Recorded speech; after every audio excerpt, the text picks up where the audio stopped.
What's up, everybody? It's Crazy Full here, coming at you with a little bit different of a video today. I was able to get early access to the 1.4 patch, and there's quite a few kit changes to the heroes in this patch. So I wanted to showcase just a few of the heroes that I thought were the most interesting in this patch. So without further ado, let's jump straight into it. Now, what would a Crazy Full video be without Richter? So of course, the first character I'm going to showcase to you guys is Richter.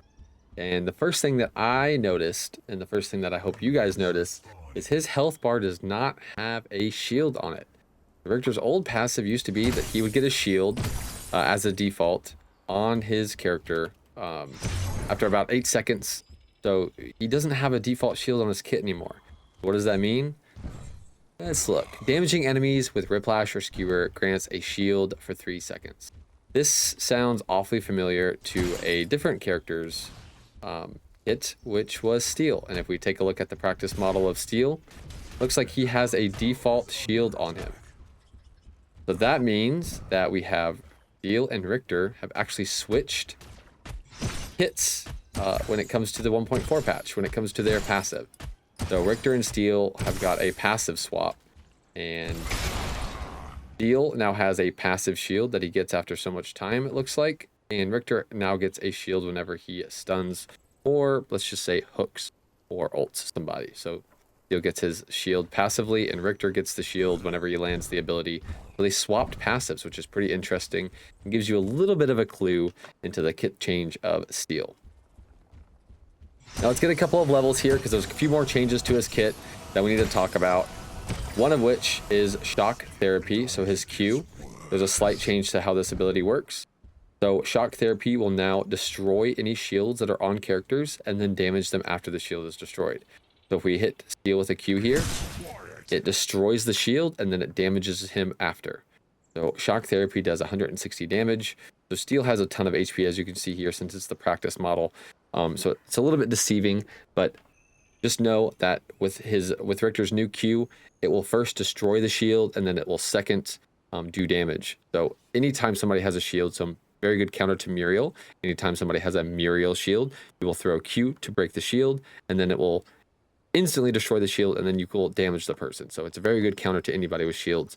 Steel is a good example of this. If you're ever trading against Steel, break the shield first, and then you can damage after.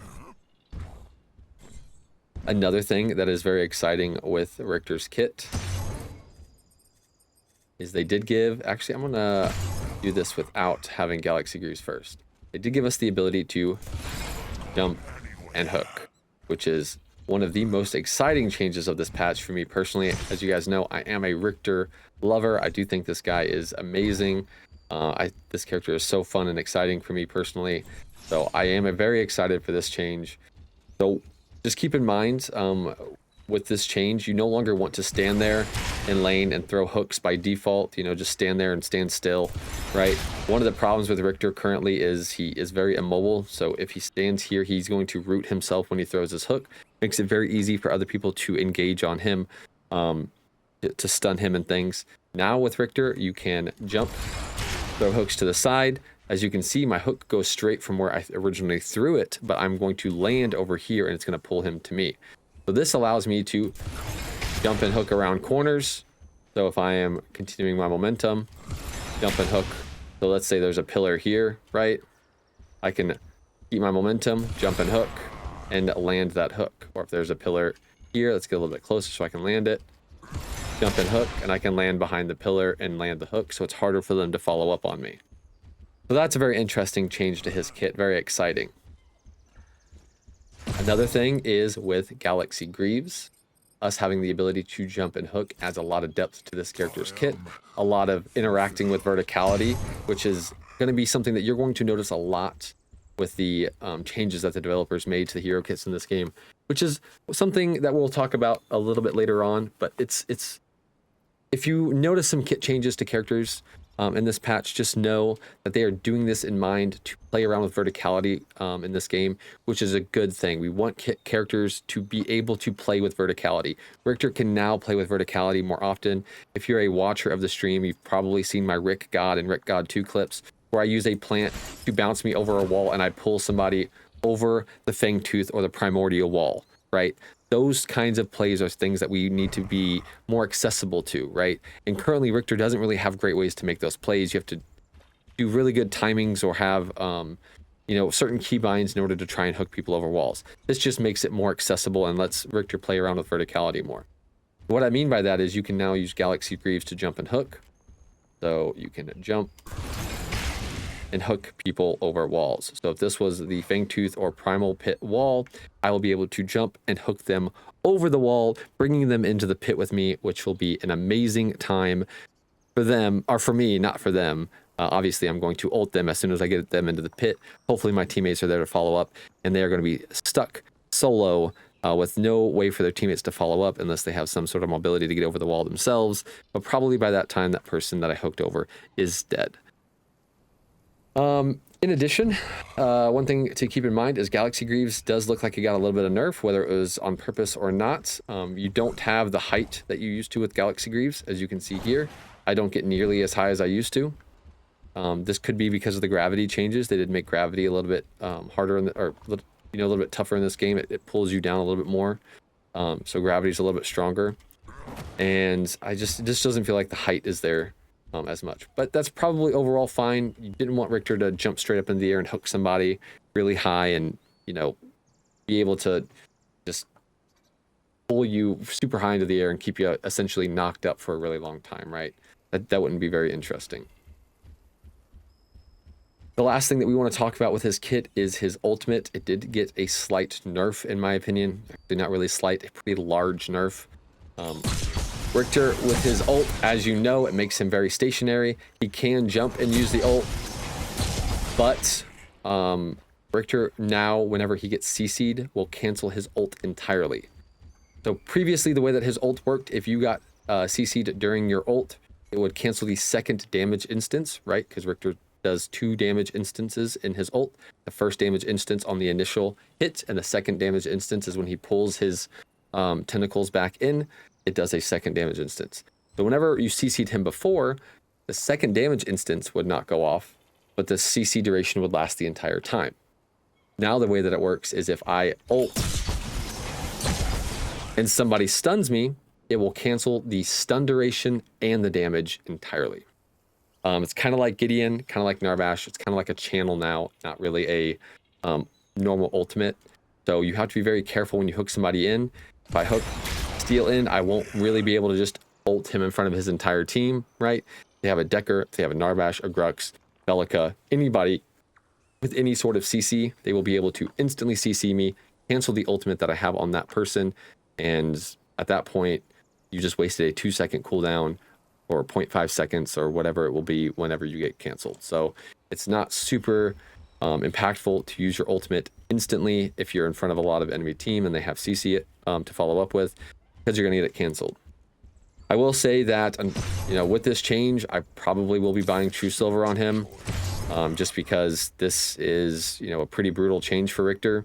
It kind of hurts his kit quite a bit. You can't really follow up on yourself anymore. You kind of have to rely on your teammates. If I hook somebody in, they need to stun them. We need to let the enemy team engage, and then I have to ult after the enemy team used a lot of their follow-up, a lot of their stuns. I have to really time my ults very well so it doesn't get canceled immediately. So you have to really rely on your teammates. You buy True Silver, kind of like with Narbash. I can still hook somebody in, and then I can ult because I get that extra shield that they have to break before they can stun me. So at least with True Silver, you'll be able to get your ults off still. It will make you a lot squishier if you're trying to go tanky, so that is another downside of it, but at least you will be able to get your ult off. So there's gives and takes with it. I'm not a huge fan of that change, but, at least we can do the ever so anticipated and wanted jump and hook. Now, a lot of you guys are going to be very surprised on this next character that I'm currently playing, but FaZe is the next character that I am super excited for in 1.4. He has quite a few changes to her kit, and it's going to be very interesting to see how this character plays in 1.4, and all in all, I think she might be my new favorite character of the patch. So let's take a look at her passive real quick.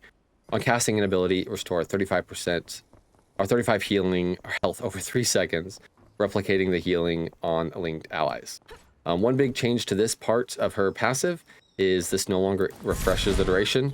It used to be that this would refresh the duration of her passive. So if she used pull and then Q, it wouldn't heal them for 70 health. It would heal them for 35 HP because you use 2 abilities in succession. It would just refresh the duration. So they might actually heal for 40. It wouldn't be 35 HP twice. Now in 1.4, it will be 35 HP 2 times because it will stack on top of each other. Next part about her passive, which is the biggest change about her entire kit, which is going to allow her to be extremely aggressive, is it replaces Blink with Phase Blink. Reduces the cooldown to 60 seconds for her Blink and costs 50 mana and increases the damage dealt by 15% for 3 seconds. So as you can see right next to my Link ability in the bottom, I have a Blink, but it has 50 mana associated with it. So if I flash, 50 mana. Flash, 50 mana, and it goes on a 60-second cooldown. But if you read the rest, if you read her next ability, which is her Flare, Psychic Flare, and you go down to the very last bullet, because all the other points are just the same. The very last bullet of Flare says, hitting an enemy here reduces Phase Blink cooldown to 1 second. So that means, for instance, on this steel, you can blink in. Oh, actually, let me go take this off real quick so you can really see it. I can blink in on this steel. As you can see, I have a 60-second cooldown. I use Flare, and I can blink again. So she is going to be the only character in the game, essentially with a 0-second cooldown on her blink. This change alone has made her one of the least mobile, has made her go from one of the least mobile supports to one of the most mobile supports in the game. And I think that is extremely exciting, and it's going to allow her to be very aggressive in lane. And what I mean by that is you're going to, the way that I'm envisioning is you're going to max Flare in lane, so you're going to max your Q. Reason being is if you read the top 4 bullets, deal 160 damage. Enemies facing the Flare are blinded for 1.3 seconds. This ability is replicated on linked allies, and the enemies take 40% damage from the second Flare. So let me keep the ability haste maxed. And if I use my Q, as you can see here, it was on me, and it's also on the Muriel. So it applies to both me and Muriel. My Flare does 100% damage from me and does 40% damage from the person I'm linked to. So if I'm linked to my ADC, right, in lane, I can root the enemy ADC or the enemy duo lane, flash in, pull my ADC, hit them with a double blind, and flash out if need be. Or I can root the enemy ADC, enemy duo lane, flash in, pull my ADC, double blind, and stay fighting until it's absolutely time to get out, flash out, and pull my ADC away, right? Obviously, your pull is going to be on quite a long cooldown early on, right? So let's take this off. Your pull's on a 23-second cooldown at level 1. But if you're flashing in, double blinding, more than likely, you're going to be able to sustain in that fight and keep fighting. Because again, your passive now stacks. So I have now flashed in, used a Q, which is 1 ability, used my root at the start, which is 2 abilities, used pull, which is 3 abilities. So I've used my 3 abilities, which is now healing my ADC for 105 HP. So he's in there getting HP healing. I've now done my Q, which is doing 2 times the damage. Well, basically 1.5 times the damage, right? Because 40% damage from my ADC. So it's almost 1.5 times the damage. I also get 15% increased damage from when I flash. So I am doing a little bit more damage because I get the increased damage dealt from whenever I flash in. So essentially, you're going to be very powerful doing this play. You're going to flash in, pull, do 15% increased damage when you flare on people from you and the person you're linked to, and hopefully your ADC will be able to finish off the target, and then you guys can run out together. Or you can just flash out, hopefully your ADC finishes the kill, and yeah, if we get ganked, you know, at least I'm getting to safety. So not only in laning phase, I think that's going to be very strong, but also in team fights. I think FaZe will be able to somewhat engage team fights now. I think she'll be very strong at it. So let's say you have a Grux on your team or a Steel on your team or somebody who really just wants to get in there. You can start off by rooting the enemy team, staying linked to that Grux or that Steel.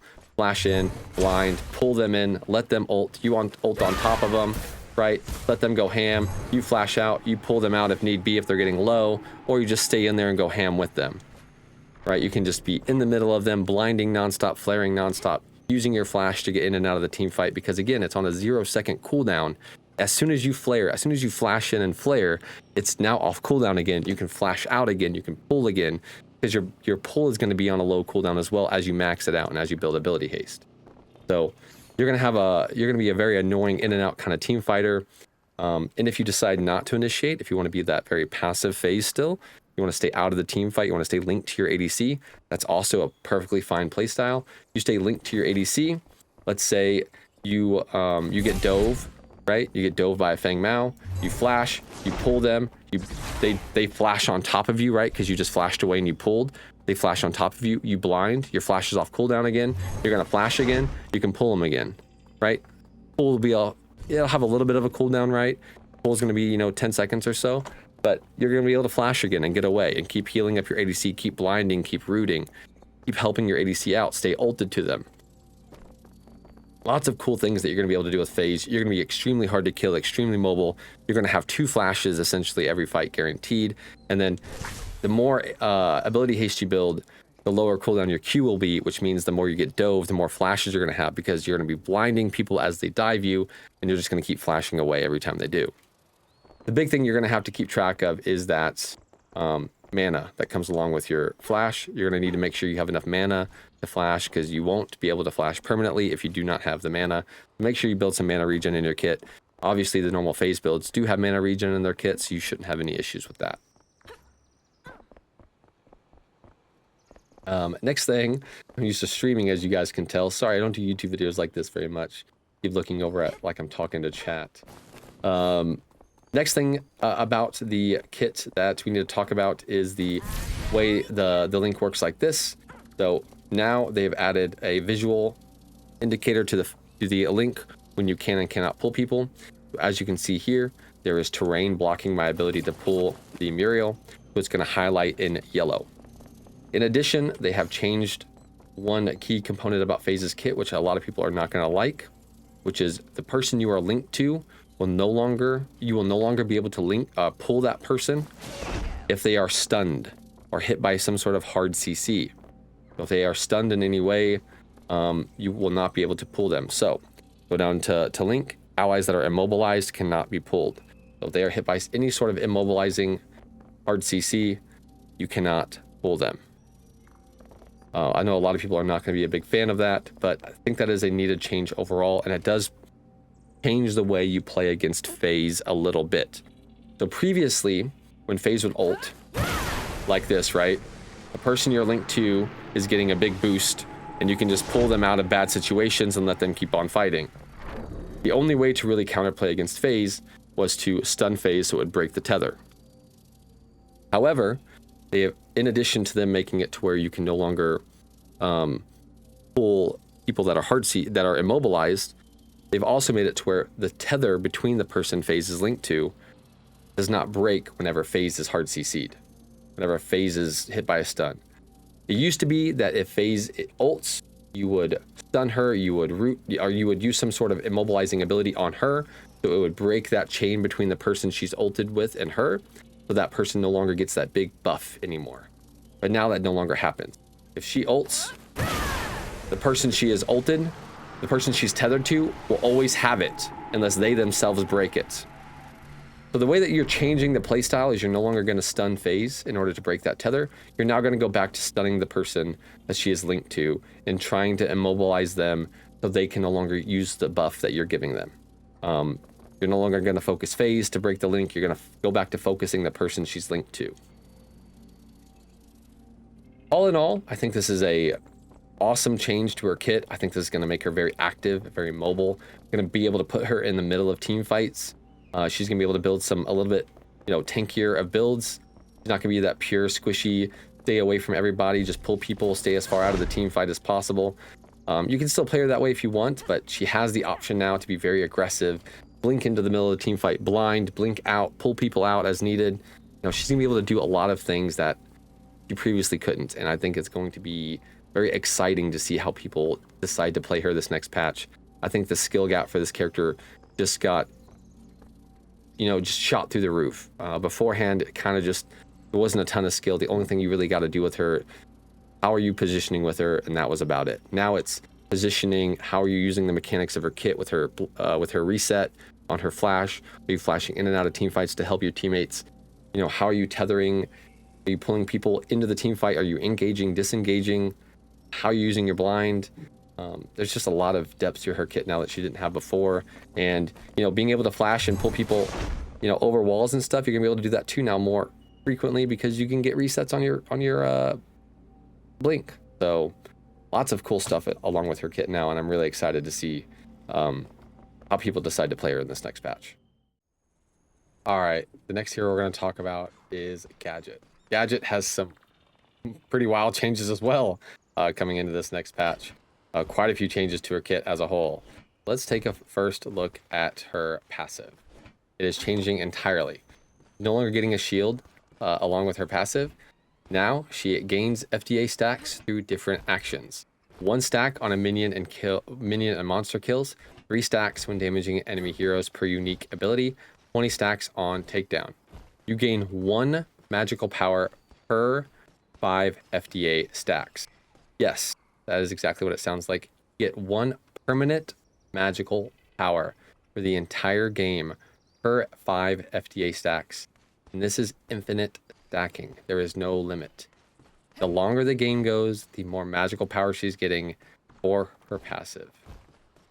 She is going to become an absolute terror in the late game. You are landing your abilities. If you are hitting all of your shit, she is going to get stacks and stacks and stacks. And as you can see, I have 6 stacks now, which means I've gotten 1 magical power so far because it's per 5 stacks. And now I'm at 3. I am now at 3 magical power so far for my passive. Wild. She's going to get so much magic power from her passive. She is going to become an absolute nightmare to deal with in the late game, doing an insane amount of damage, just absolutely destroying teams. Another part of her kit that we need to talk about is her gadget bomb. As you can see here, as you can read here, launch a sticky mine that travels to a location attached to the target, just like normal. But the second part of her gadget mine is damaging attached enemies with spark enhances the mine. Deals 200 damage instead of 168. Now, what is spark? Spark is her normal basic attack. The reason why they're doing this is they no longer want gadget players to be throwing mines or just standing all the way back here and just continuously throwing gadget mines over and over and never actually engaging with the team. But look how far you can throw it now as well. God. Look at that. You're just lobbing it from across the map.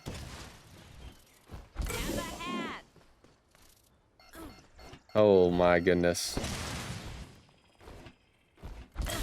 But now you walk up and you damage them. It gets a little bit of a buff and it does a little bit more damage. See, no buff on it. Get a little bit of a buff, just a little bit more damage. Now it's trying to promote that you are a little bit more active with gadget. You're no longer staying all the way back here, even though you can launch this mine from 1,000,000 miles away, doing infinite damage. In addition to that, she has a big change to her speed gate. Throw forward an electrical gate, granting allies 60% decaying movement speed for 2.5 seconds. Deals 55 damage and roots them for 1.5 seconds. Now, you're wondering what changed with this ability? It doesn't sound like it changed very much. Well, that is because it actually gets thrown forward. It moves. It is now a moving ability. You can throw it through the enemy team. So if you're in a gap, right? If you're in a gap, you can throw it through the enemy team, and it doesn't break on the first person it hits. It goes through them. As you can see, so you can hit multiple people. Let's say you're fighting in the river. You can hit multiple people with this. Just make sure you're throwing it all the way through them. And as a little bit of a teaser there, as you can see here, you can throw it in the air. Rooting Skylers, rooting howitzers, rooting whoever is needed, flying in the air, using any kind of verticality they have, rooting them as they fly around the map. Another thing you can do, I got the buff running through it once, I get the buff running through it again. You can run through it as many times as needed to continuously get that buff and be a speed demon as much as you need. So her gadget gate can root multiple enemies, can give you a multiple 60% decaying movement speed buff, and root people in the air, really playing into the verticality of the game. Once again, I absolutely love it. Allowing her to interact with targets in the air, which is a much needed change, instead of her just being stuck with ground target abilities that she can't interact with Skylar flying. Again, if we're going to add flying characters like Skylar into the game, we need to be able to counter them and not be stuck on playing certain, like 1 or 2 characters that can deal with flying characters, right? Giving her a way to deal with flying characters is much, much needed. That will also launch and go on top of flying characters if they're in the air. Now, she has also had a change to her right click for Seek and Destroy. So this ability right here, also a slight change to that. Reactivating mid-flight will stop it in place. Upon stopping it, it creates a zone underneath of it, and this will slowly follow the nearest enemy hero within it. So if you throw this on somebody, as you can see, it followed him. It went onto him. It activated it on the edge of him, and it goes towards him where the center is on him. So this ability will now follow somebody. If you put it on top of them and they try to run away, it's going to follow them and slow them the entire time. Just another way to combo, to combo all of your abilities. So if you throw all these on top, they're gonna have a really hard time getting away. Lastly, with Gadget, he is going to have an ultimate, and you might think to yourself, wow, that does not look like it's very big. You're right. It is not as big as it used to be initially. They did reduce the range of it by about 250, I believe, the AoE of it. But, as you will see, it expands. And it actually gets it gets a little bit bigger than it was before 1.4. So it starts out small. As you can see, it barely can cover these tiles around steel. But then it gets much, much larger, covering the entire area around, hitting the rocks on both sides of him, and just a large, large AoE. Grows to 60% larger over 2 seconds, deals 475 damage. Each tech shreds magical armor and slows by 50%. So playing Gadget right now is going to be bomb and just absolutely melt people, rooting them, slowing them inside of the ult. Not really sure what they're going to be able to do to get out of it. They are just going to be absolutely eaten inside of that ult. She is going to be a monster, and the entire time she's going to be getting passive stacks on her passive ability. Again, every 5 stacks is going to be magical power, so right now I would have an extra 22 magical power on my passive. Incredible, incredible, incredible, incredible character. It's going to be a lot of fun playing her in the next patch as well. She's probably going to be one of the most played mids. I think with her new ultimate and her new abilities, the way that they work, at least, not really new in the sense that, you know, her overall kit is basically the same, but it's new in the sense that all the abilities are changed in some way, shape, or form. The changes to the sticky mine, the changes to her passive, changes to her ult, all of them, her gadget gate especially, and the way that her Seek and Destroy follows people. This character, I think, is going to be a menace in mid lane, and people are going to pick her strictly for the scaling passive, I think, and just how insanely obnoxious she becomes late game. But definitely be on the lookout for Gadget mains next patch. I think she is going to be very strong, and you're really going to have to pay attention to how quickly she gains some of those stacks up. Early game kills, getting 20 stacks on a takedown is going to be very scary. So don't give Gadget any early game kills. Be wary of Gadget late game, and yeah. All right, so the last character I want to showcase to you guys is Countess. She has also had quite a few changes to her kit that you need to be aware of. First off being, once again, changed to her passive. So, Blood Tithe. Damaging an enemy hero with 2 abilities within 4 seconds applies Hemorrhage, dealing 8% of the target's max health over 4 seconds. Applying Hemorrhage grants yourself 5% movement speed for 4 seconds and reduces the basic ability cooldowns by 25%. So what you need to, again, be aware of, much like Phase, is this ability or this passive does not refresh. If I walk up to Steel and I use my abilities on him and he gets Hemorrhage, that, if I use all 4 of my abilities at the same time, will apply 2 stacks of Hemorrhage. This is a stacking ability. This is not going to be a refresh duration. As you can see here, he's getting double stacks. This is going to apply 2 stacks on him if I use all 4 of my abilities at the same time. If I Q RMBE ult, he is going to get 2 stacks of Hemorrhage on him, not 1. That means he's going to tick twice. Again, don't pay attention to the damage. This is a practice Steel. He's going to have way more health than normal. So that 8% max health damage, it's not going to do 80 damage to a level 7 Steel normally. This is just a practice bot, so he has 5,000 or so health, way more health than normal. Yeah, it is going to apply 2 stacks of Hemorrhage. So using all 4 of your abilities at the same time is going to be very, very strong. He's going to get, they're going to tick for 16% of their health. It is going to be crazy as far as the passive goes. Also, that extra movement speed you're going to get, reducing your basic ability cooldowns. He's going to be very strong, very, very low cooldowns, annoying assassin. Now, one thing I will say with her kit that changed that people might not like at first is her Q. Her Q is no longer, I Q onto the Steel, I do my damaging abilities, and I Q away. I get in for free, I get out for free, I'm super annoying and obnoxious and ha ha la la. Now, her Q is, I summon a clone. Look at that. And I can TP to it if I want, or I cannot, right? I can leave it there. I can act like, for those of you guys who play Kwang, you know how you throw your sword on the ground and you run away from it, and then if people are chasing you, you ult back to it to try and outplay people. That's kind of like how you're going to play her Q. You can either use it to engage if you really want to try and burst people, or if you're trying to escape, you're going to throw it on the ground, and if you want to, you're going to run away and then Q onto it if they continue to chase you and they run away from your clone. You're not going to do that whole Q in, Q out, try to escape away from people type of thing. It's going to actually help you a little bit because you didn't really have a great escape if people got on top of you, right?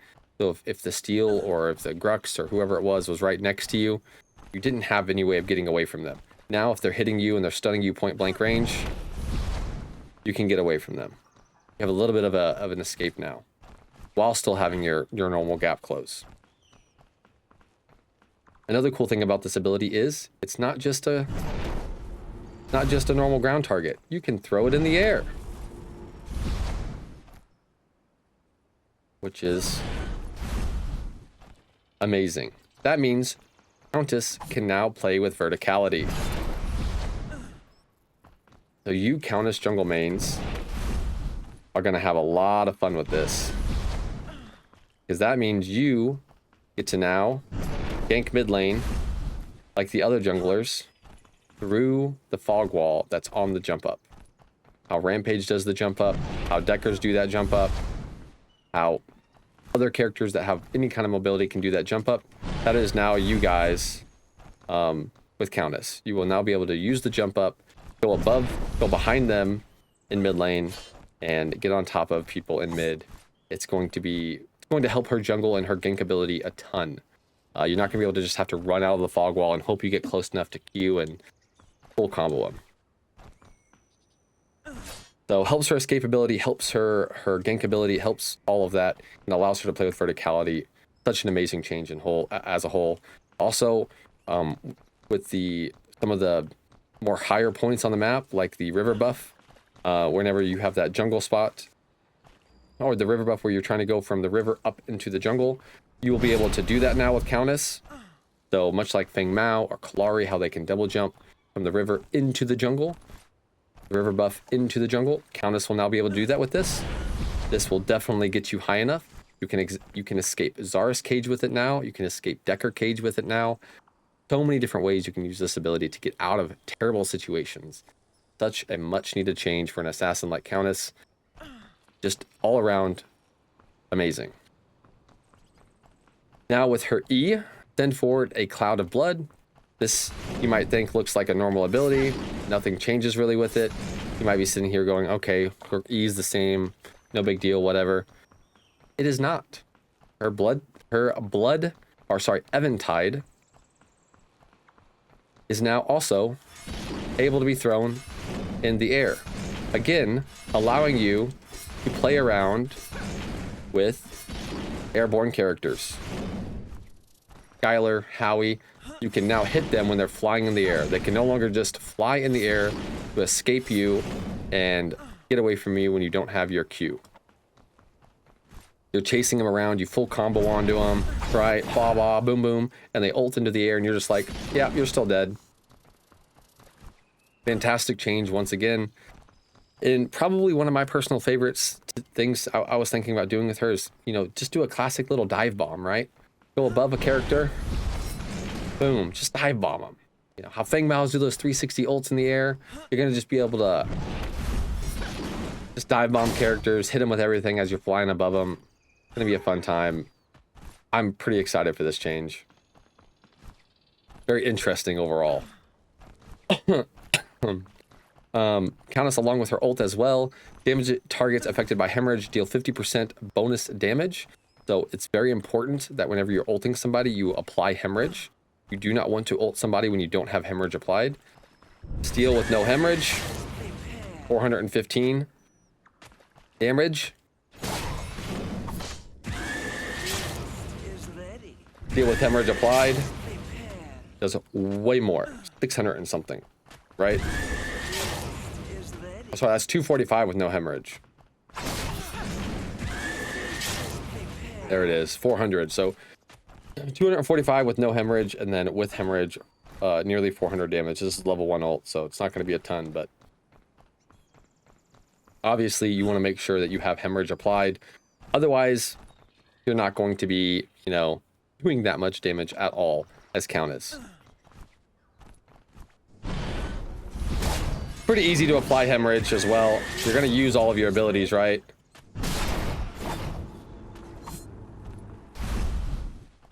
Your Q does do damage as well, so Q, oh, whoops. Q, E, boom. Full comboed him. Applying 2 stacks. He's going to take a lot of damage. Also, your ult does apply hemorrhage as well, so he is getting bombarded with hemorrhage. You actually don't need to, I know I mentioned earlier, using your full combo to apply hemorrhage. You actually don't, 2 stacks of hemorrhage. You actually don't need to use your full combo. You just need to E and ult, and you'll get 2 stacks of hemorrhage on him because your ult applies hemorrhage. So technically, you don't really need to even use your Q to apply any damage, since your ult applies a stack of hemorrhage by itself. Another part of her ultimate, restore health equal to 100% of the damage your ultimate does. So again, if you get that hemorrhage stack on there and you get that extra 50% bonus damage, you're going to heal for a crap load of health as well. You're healing for 100% of the damage your ultimate does. Your ultimate deals 125 damage plus 4% magic, plus 4%, and it has magic scaling in there, and then it has maximum health damage, right? So 4% AP scaling, maximum health damage, and then 50% bonus damage if it has hemorrhage. So your ult's going to still do a lot of damage, and you're going to heal for 100% of it. It's going to be insane. Good luck to anybody living from a Countess. Good luck trying to escape with your mobility. She's going to be very mobile as well. She keeps her momentum as she's going through her Q. So it's like a Gideon portal, but for just Countess. It's going to be insane. So the last thing I just want to touch about before we end this video is, again, a lot of these changes as we go into 1.4, they're really centered around mobility and playing with verticality and making sure that every character in the game can really use the verticality of the game to its full potential. Richter being able to use Galaxy Greaves and hook people over walls, Countess having her new Q, Phase being able to blink around the map, right? All of these changes, Gadget with her E and her being able to use her E up into the air, being able to lob her bomb around, right? All of these changes are really centered around making characters designed to play the game with the full effectiveness of the map. And I know a lot of people are going to be upset that their favorite character might be changing, or the playstyle of some characters might be changing a little bit. But you really have to understand that we need the characters in the game to take full effectiveness of the verticality of the game. That is what makes Predecessor so unique. It's what differentiates it from Smite, differentiates it from League, Dota, differentiates it from all the other MOBAs. We have verticality in this game that the other games do not have.